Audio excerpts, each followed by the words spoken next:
Audio Jungle.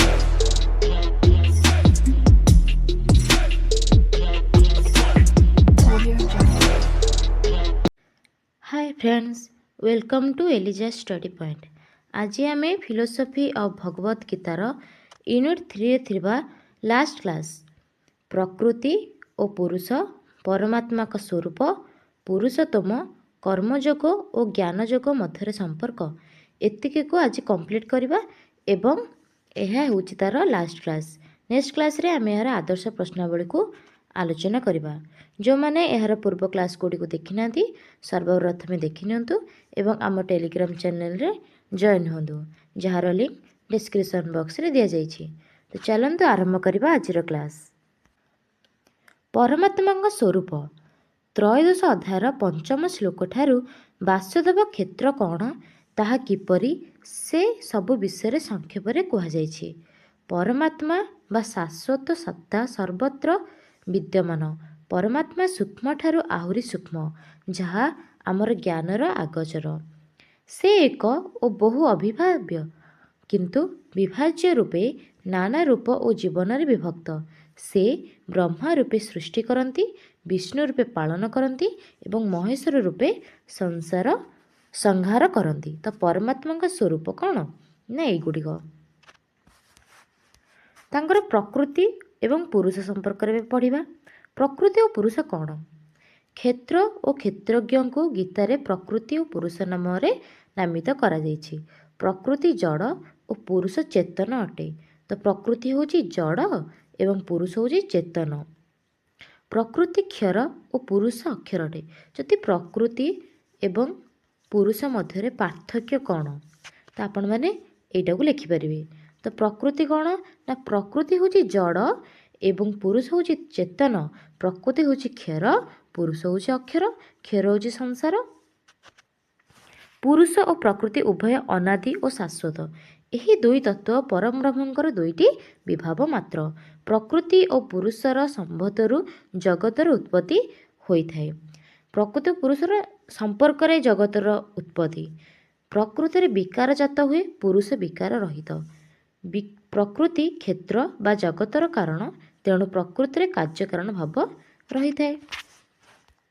प्रकृति सृष्टि करे और कर्म करे। पुरुष बा जीवात्मा तार से सृष्टि और कर्म को उपभोग करे। प्रकृति सृष्टि करिवो एवं तार पुरुष बा जीवात्मा कौन करे ना कर्म को उपभोग करे। जहाँ सृष्टि कला प्रकृति ताको उपभोग करिवो पुरुष।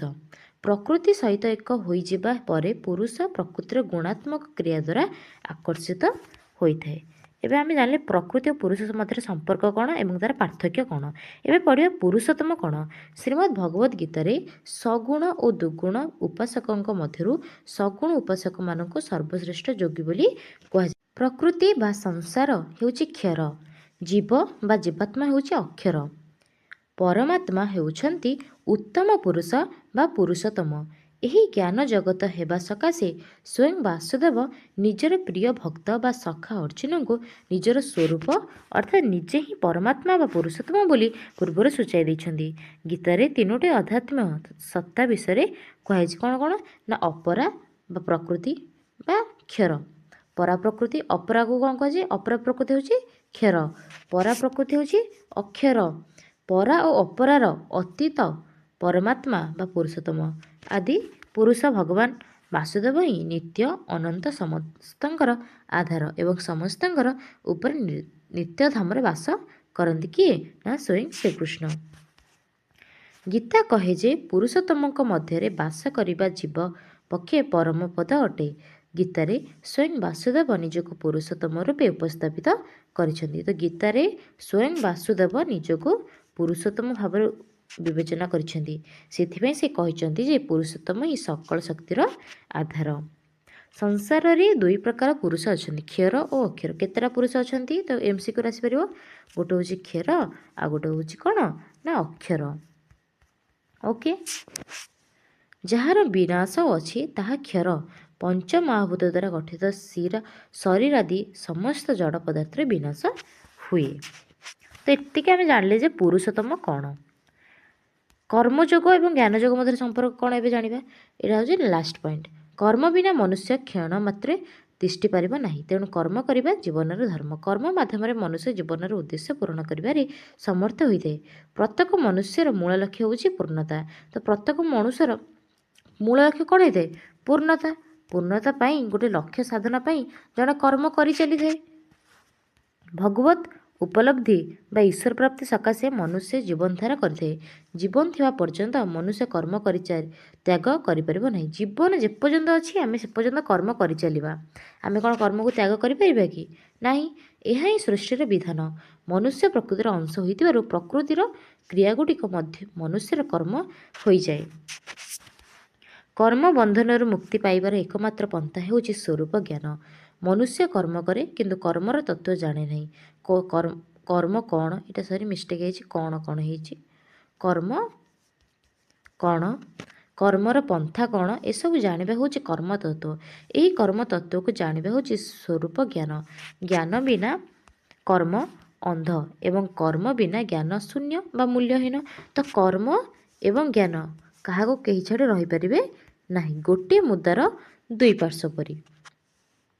ଜ୍ଞାନ ହେଉଛି ତତ୍ତ୍ୱ ଓ କର୍ମ ହେଉଛି ତତ୍ତ୍ୱର ପ୍ରୟୋଗ ଦିଗ। ସେଥିପାଇଁ ଗୀତାରେ କୁହାଯାଇଛି ଜ୍ଞାନ ପରି ବଳ ନାହିଁ କି ପବିତ୍ର କଥା କିଛି ନାହିଁ।